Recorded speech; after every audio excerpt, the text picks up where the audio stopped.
Shri Krishna Chaitanya Prabhu Nityananda Sri Advaita Gadadhar Shivasadi Gaur Bhakta Vrinda Hare Krishna Krishna Krishna Hare Hare Hare Rama Rama Rama Hare Hare. Reading from Srimad Bhagavatam, Canto 1, Chapter 18, Verse 1. Sutta Uvacha Yo Vaidronyastra Vipushto Namato Udare Mrata Anugrahat Bhagavata Krishnasya Adbhuta Karmanaha.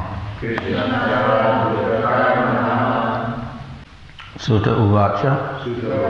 Sri Sutta Goswami said, Yeah, one who, of I, certainly, Dronyastra, by the weapon of the son of Drona, Vipushta, burned by,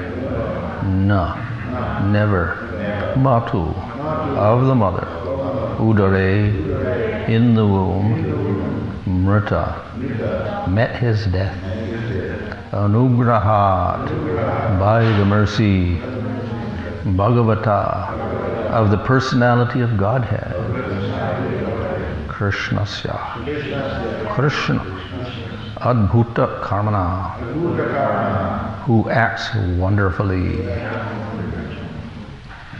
Translation, Sri Sutta Goswami said, due to the mercy of the personality of Godhead, Sri Krishna, who acts wonderfully, Maharaj Parikshit, though struck by the weapon of the son of Drona in his mother's womb, could not be burned.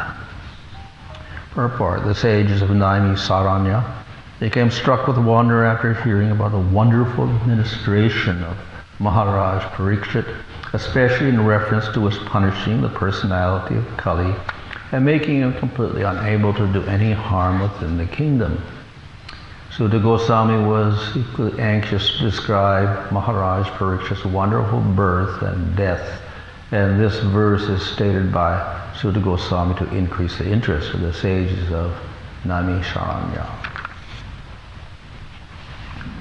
Translation, Sutta Goswami said, due to the mercy of the personality of Godhead, Sri Krishna, who acts wonderfully, Maharaj Parikshit, though struck by the weapon of the son of Drona in his mother's womb, could not be burned. The previous chapter described the wonderful activities of Parikshit in preventing Kali Yuga from entering his kingdom, and also indicated how he was a devotee of the Supreme Lord.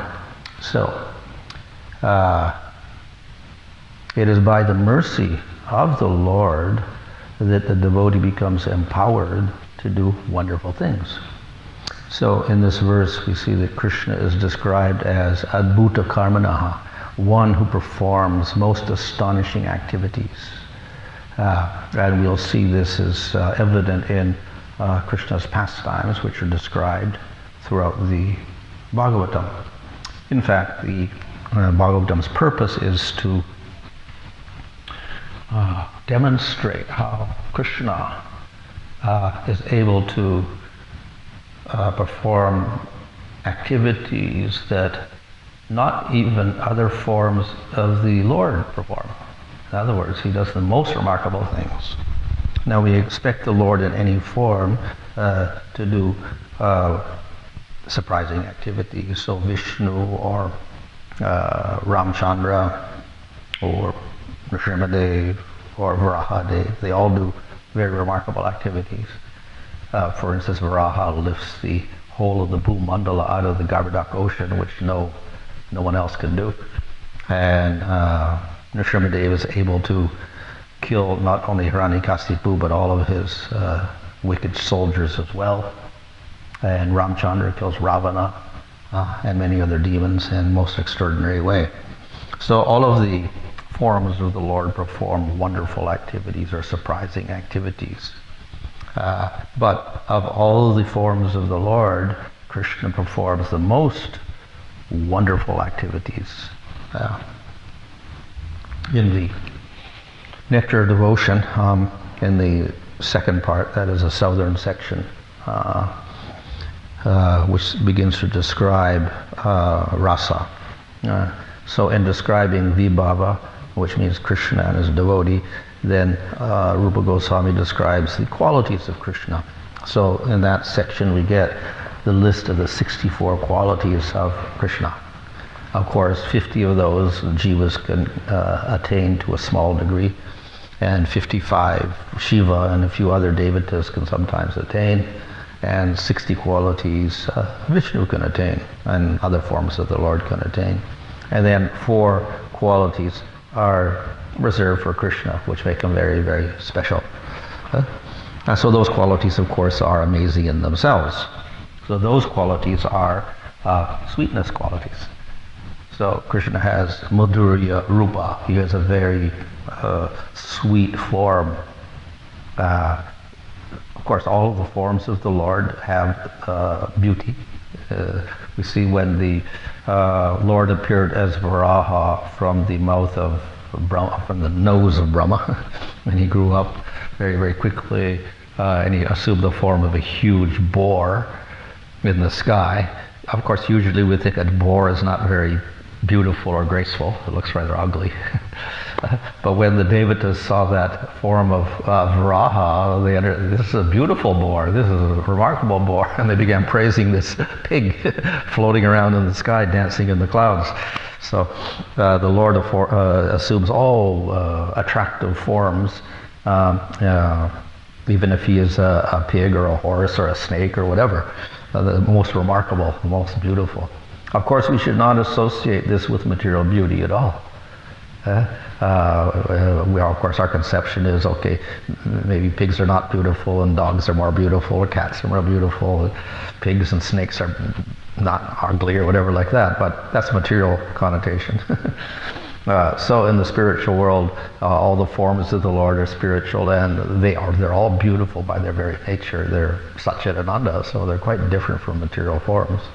And they all have their own grace and attractive features. But Krishna's form is most astonishing. Because not only is attractive and beautiful in all ways, but it is very sweet. Madhura Rupa, which means that that form of Krishna invokes a very sweet type of love, very intimate type of love, whereas the other forms will invoke some reverence in their love.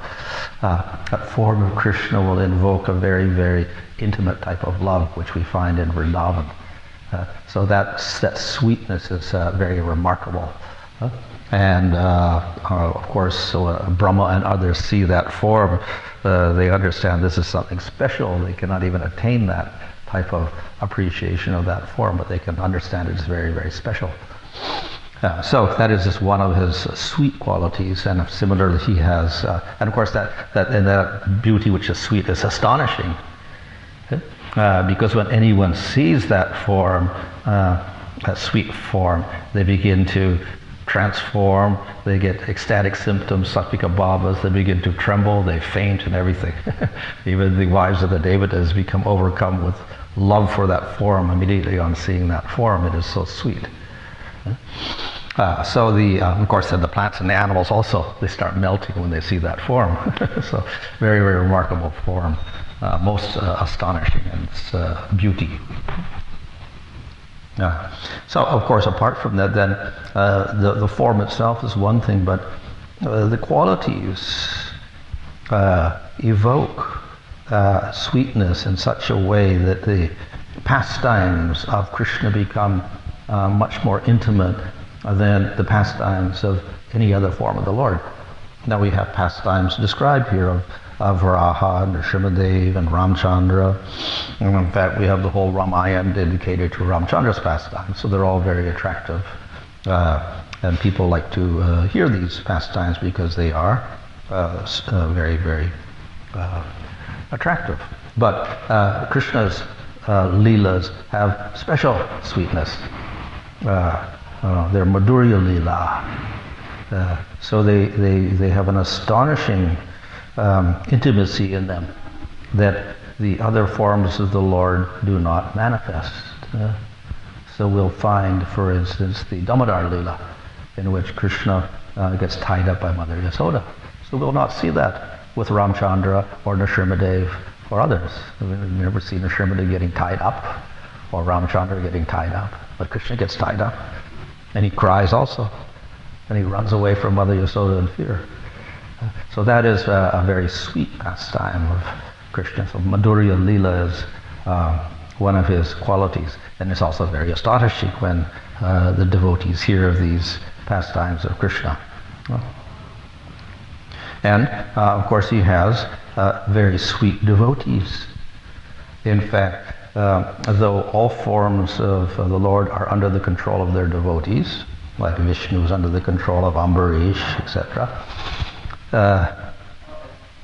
the devotees of Krishna control Krishna in an extraordinary way. Yeah? So the cowherd boys are able to defeat Krishna. And they wrestle with Krishna and they win. They defeat him. They punish him. So this is rather remarkable. And the gopis, they're able to defeat Krishna. They can defeat him in gambling or whatever. They can defeat him in their jokes. And of course, ultimately, Krishna is under the control of Radha. So again, a very remarkable type of character we see in the devotees, how their devotion to Krishna brings Krishna under control more than any other form of the Lord.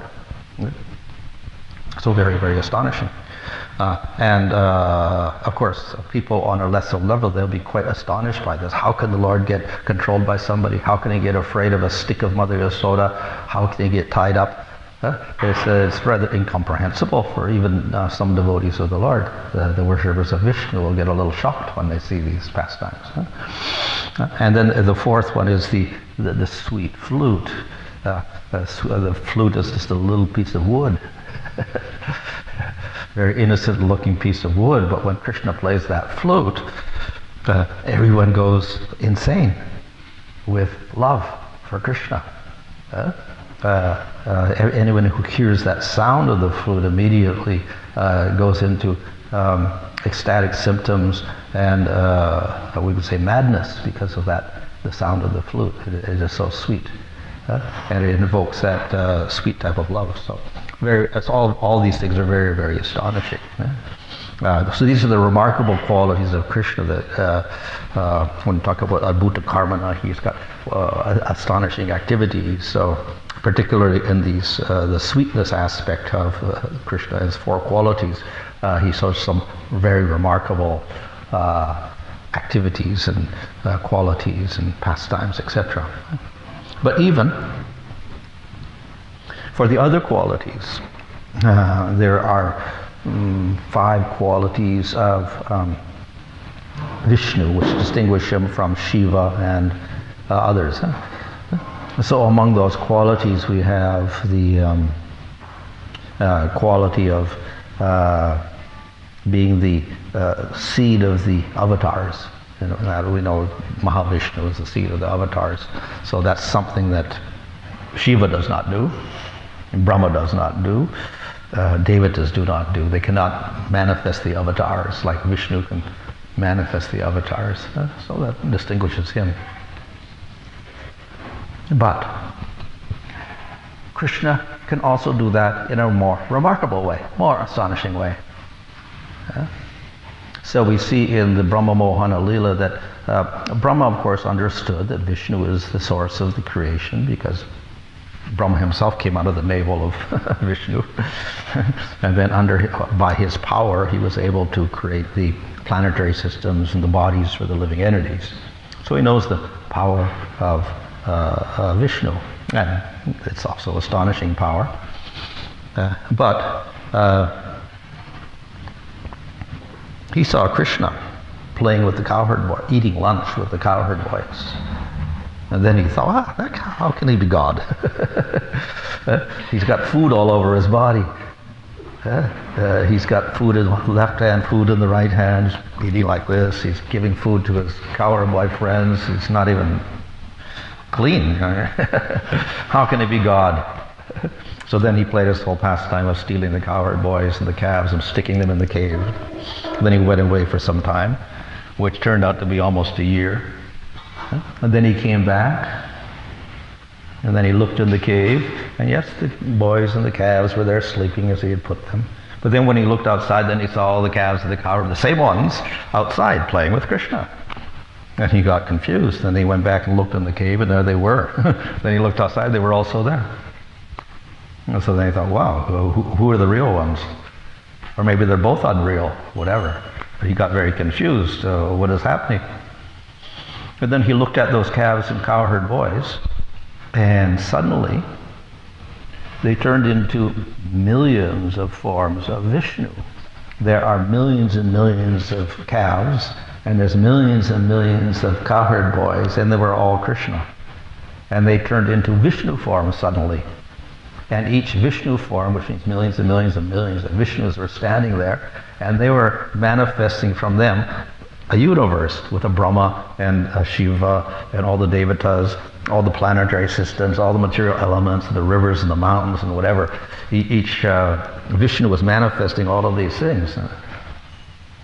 So that Brahma was most astonishing on seeing all this, and he understood, of course, his own small position. He was just emanating from one of these Vishnu forms, and then suddenly all these forms disappeared, and only Krishna was standing there as a little cowherd boy with a flute tucked in his belt.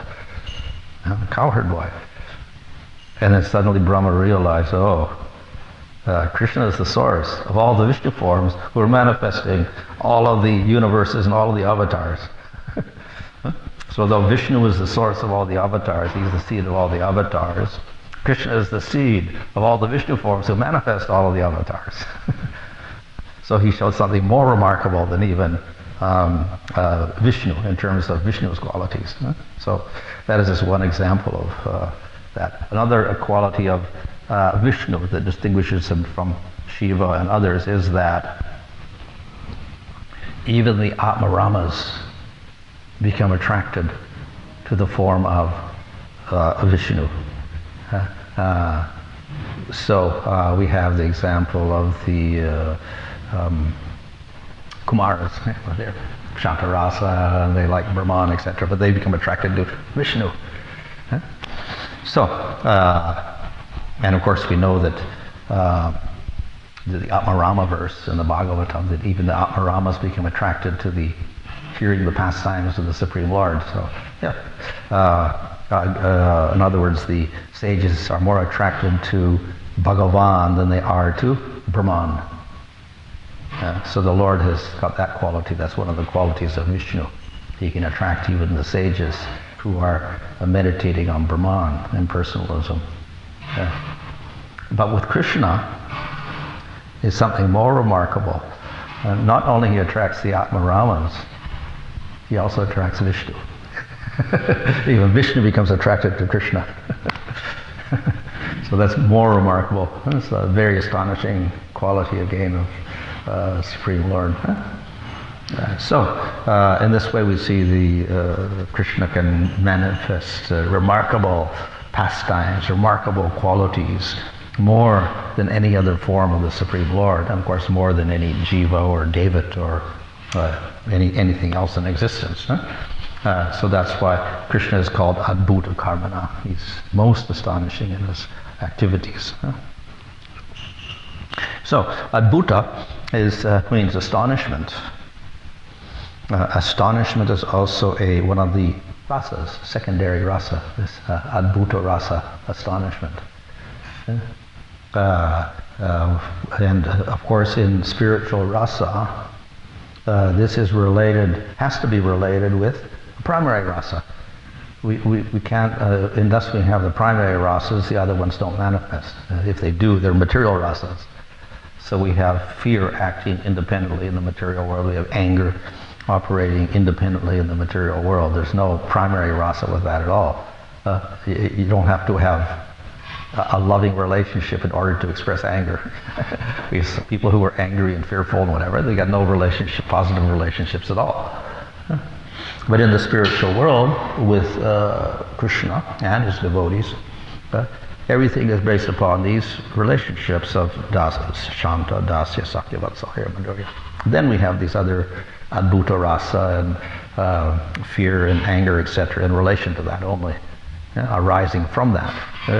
So the gopis have anger, but it's in relation to their Madhurya Rasa. Or the people of Mother Yasoda experiences fear when the demons come, fear for Krishna, because of her relationship with Krishna. And so it's based upon her Vatsalya Rasa that she experiences fear for Krishna and wants to protect him. So similarly, the Adbhuta is a secondary rasa, which is manifested for the devotees.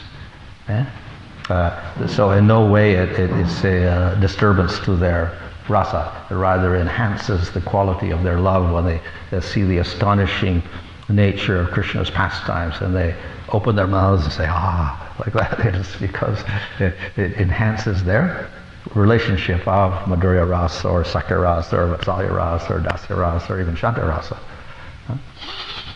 So it's not independent. It is similar to the, not at all similar to the material qualities which act independently. So Krishna displays these wonderful qualities, and the devotees feel or experience astonishment in relation to that. And that increases their admiration and their affection for the Lord. So here Krishna is described as being that astonishing person, Bhagavata.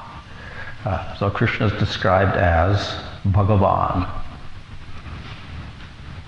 so which means Supreme Lord. And Prabhupada literally translates this as Supreme Personality of Godhead. That's the English equivalent of Bhagavan. So Prabhupada has chosen that phrase to indicate that Bhagavan, of course, is supreme, which means there's no one above him. He is independent, and he is a person. He has a form, and he has qualities. And what do persons do? They relate to other persons. So he is a supreme person who has relationships with the jivas, and particularly with his devotees. So this distinguishes Bhagavan from Brahman. Brahman, there's no relationship with anything. There's no compassion, there's no feelings of mercy to jivas in Brahman. It doesn't have any qualities at all. And with Paramatma, the relationship is there. There's a form of the Lord, of Vishnu with 4 arms.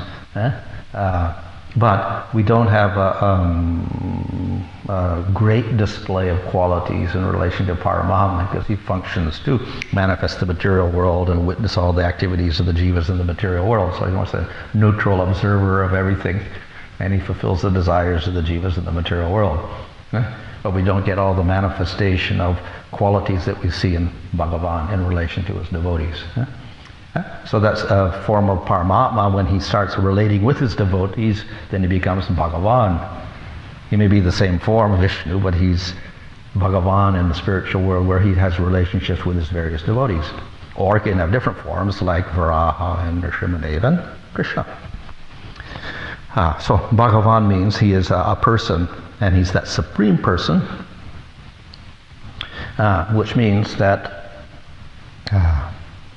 of all persons, he displays all the qualities perfectly.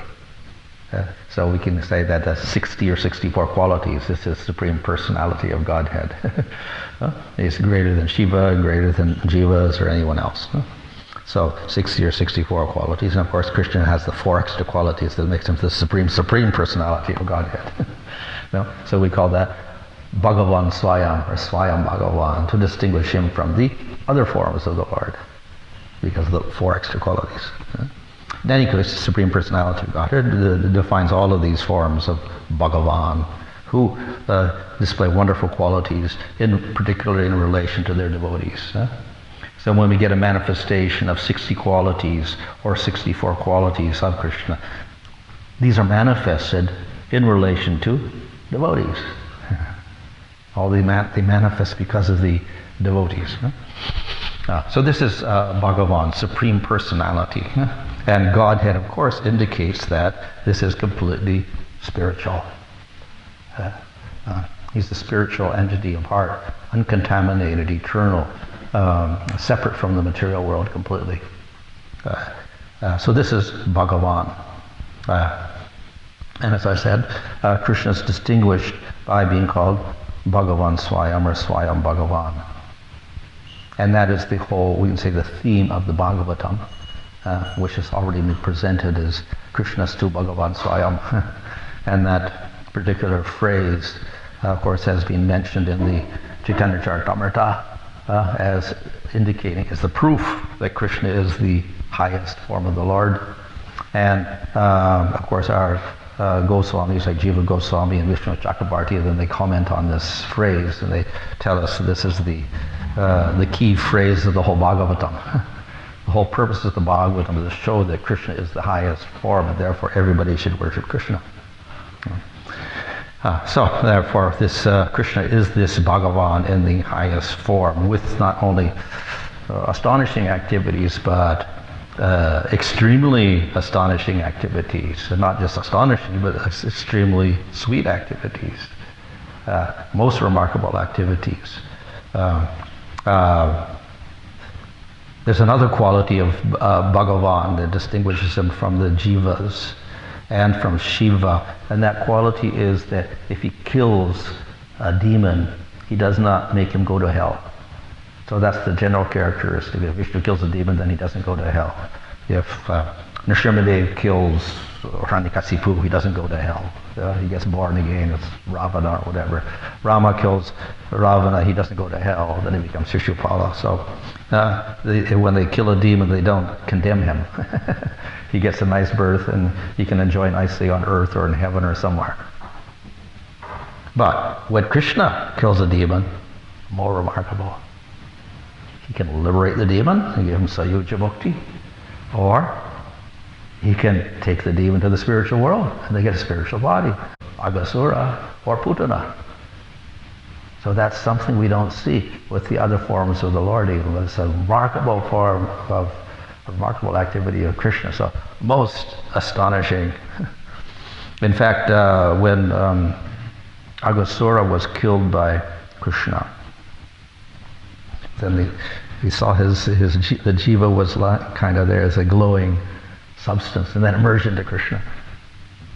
And then the Devatas saw this, and the sages saw this, and they were astonished. How could the demon get liberation? He's trying to kill Krishna, and he gets mukti. And of course, sages who are striving to get mukti by jnana or yoga, they found this astonishing. Like, we're not demons, and we're striving to get liberation. Here, if somebody tries to kill Krishna, and Krishna gives him mukti. So they were praising Krishna, astonished, and praising Krishna for that activity. So it's astonishing. But even more astonishing if Krishna takes that entity to the spiritual world. So Putana ended up in the spiritual world, even though she tried to kill Krishna. And she ended up as a nurse in the spiritual world, so even more remarkable. So these are the astonishing activities of Krishna, but it's also a display of his mercy and his sweetness that he does such things. So this makes Krishna very, very outstanding, so that's why he's called Bhagavan Swayam. So in this case, what did he do? He showed mercy to Parikshit Maharaj. And particularly in the womb, he's talking about here in the womb of his mother. He had died, Amrita. He was dead. The Brahmastra had affected him. Yet, somehow or other, he is brought to life by the mercy of the Supreme Lord. So generally when a person dies, he cannot be revived, but we see here that Parikshit was revived. And we find, of course, the case of Sandipani Muni's son. He was actually in a hellish existence. And then he came back in the same body again. It was sometime later also. And even then he came back and he was still the same body as he left in. So Krishna could do remarkable things like this that contradict the normal aspects of this material world. And why does he do that? He does that because of affection for the devotee.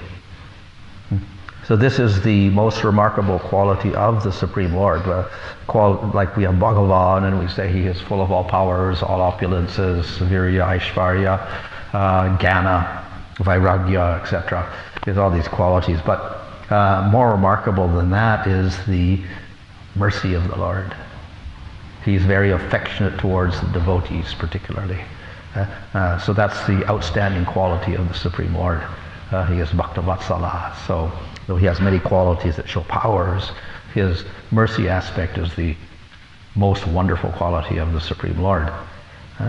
And of course, of all the forms of the Lord, that Krishna is the most merciful, as we see in the case of Putana.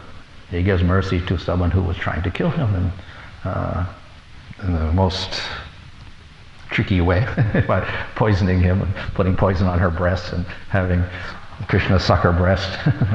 So Krishna most remarkable in his mercy, and not only to the devotees with demons, but to the devotees more remarkable. In Bhagavad Gita, Krishna says, as you surrender unto me, I respond. So the demon actually isn't surrendering at all, yet Krishna is merciful. But if you're a devotee, then Krishna responds more. So Krishna shows more mercy to the devotee than he shows to demons like Putana or Aghasura or Shishupal, etc.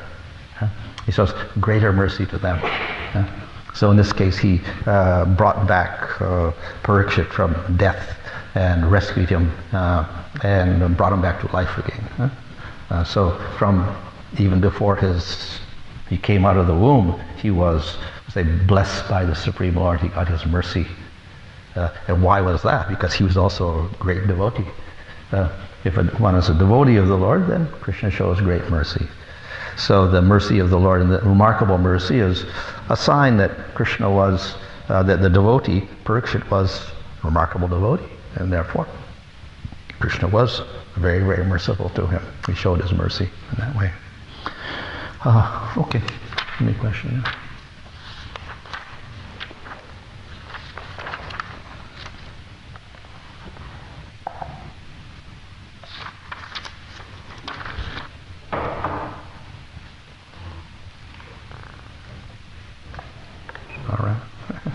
In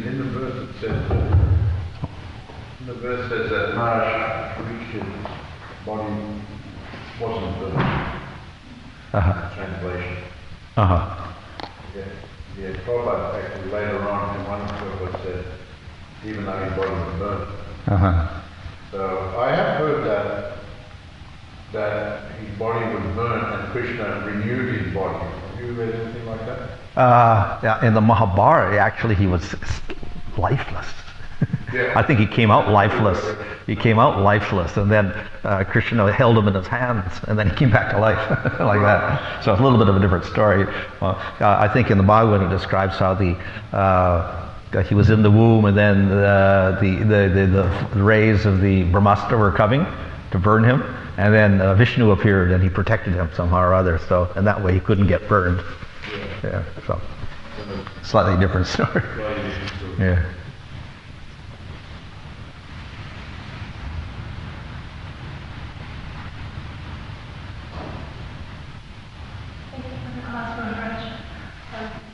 Earlier in the class you mentioned that material emotions like anger act independently. Yeah. Does that mean that they act independently of our relationship with Krishna? Oh, in the material world. Well, yeah. In the material world, of course, we don't have we don't recognize a relationship with Krishna. So we do have loving relationships, but that's with other jivas in the material world. But the anger can act independently of that. In other words, The anger is not based upon a loving relationship we have with another person. Some people have no relationships with anybody, but they're very angry, or they have fear or whatever. So in other words, independent of a positive relationship, we have these negative things in the material world. So anger can exist without love, or fear can exist without love in the material world. In the spiritual world, we have anger and fear and these negative things, but they're only in relation to the positive relationship of love with Krishna. So based upon the gopis' love for Krishna, then they can get angry with Krishna, but again it disappears, it turns back into love. But so the anger is based upon their love, or their fear is based upon their love of Krishna. So in the material world, without any loving relationship with anybody, then we can have anger and whatever existing. So the secondary rasas become like primary rasas, independent. They're not dependent upon the primary rasas in the material world.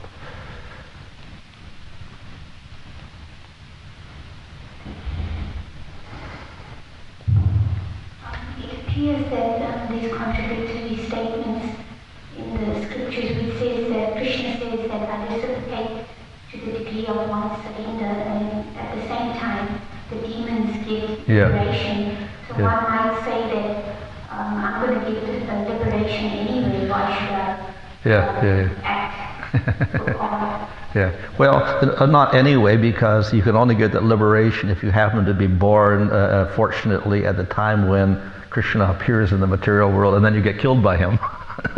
So it's not that you can choose to get killed by him. If he doesn't want to, he won't even kill you. He'll have somebody else kill you instead. So we can't predict, that I'll be killed by the Lord. And even if you get, this is an act of, we can say, Kripa Siddhi, which is rare. So it's not that everybody gets that. Some get Sayuja. Of course, the devotees don't want that. So if the demons get killed and they get Sayuja, they can't choose what they're going to get. It's up to Krishna. But the devotees, on the other hand, if they worship the Supreme Lord through sadhana, they get the mercy of the Lord, they go to the spiritual world, they get much more than what the demon gets, because they had favorable attitude towards Krishna. So Krishna gives them more, because, as we say, according as your surrender, I respond. So if Putana becomes a nurse in the spiritual world, it's a very indirect relationship with Krishna. If the devotees practice bhakti in the material world and sadhana, and they aspire for Vatsalya rasa, then in the spiritual world, then they can become an elder Gopa or Gopi in Vrindavan's Leela and Goloka, and they can have a very direct relationship with Krishna and Vatsalya there, which is much greater than having an indirect relationship with some nurse. So in other words, Krishna responds and gives more to the devotee than he gives to the demons, even if he gives them a place in the spiritual world. Okay, Hare Krishna.